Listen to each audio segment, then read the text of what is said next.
Governor గారి ప్రసంగంలో చెప్పారు అధ్యక్ష, గతంలో విధ్వంసం జరిగింది, ఇప్పుడు మేము సుపరిపాలన అందిస్తున్నాము అని చెప్పారు అధ్యక్ష.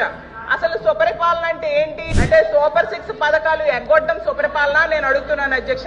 చరిత్రలో ఎప్పుడూ లేనట్టుగా 9 నెలల్లో 1,00,000 కోట్ల పైగా అప్పులు చేయడం సుపరిపాలన నేను అడుగుతున్నాను అధ్యక్ష.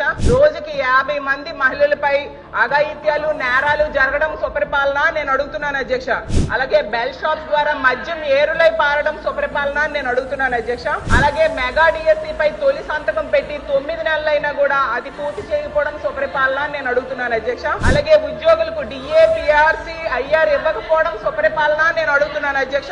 రైతులకు గిట్టుబాటు ధర ఇవ్వకపోవడం సుపరిపాలన నేను అడుగుతున్నాను అధ్యక్ష. 83 లక్షల మంది విద్యార్థులకు అమ్మఒడి తల్లికి వందనం ఎగనామం పెట్టడం సుపరిపాలన నేను అడుగుతున్నాను అధ్యక్ష. రాష్ట్ర ప్రజలకు రైతులు 53 లక్షల మంది ఉన్నారు అధ్యక్ష, వాళ్ళకి రైతు భరోసా ఎగ్గొట్టడం సుపరిపాలన నేను అడుగుతున్నాను అధ్యక్ష. ఈ రాష్ట్ర ప్రజలపై 15,000 కోట్ల విద్యుత్ భారం వేశారు అధ్యక్ష, 13,000 కోట్ల విద్యుత్ ఛార్జీలు భారం వేశారు అధ్యక్ష, అది సుపరిపాలన నేను అడుగుతున్నాను అధ్యక్ష. అలాగే 60% నిత్యావసర సరుకులు ధరలు పెరిగాయి అధ్యక్ష ఈ 9 నెలల్లో, దాన్ని సుపరిపాలన అంటారా నేను అడుగుతున్నాను అధ్యక్ష.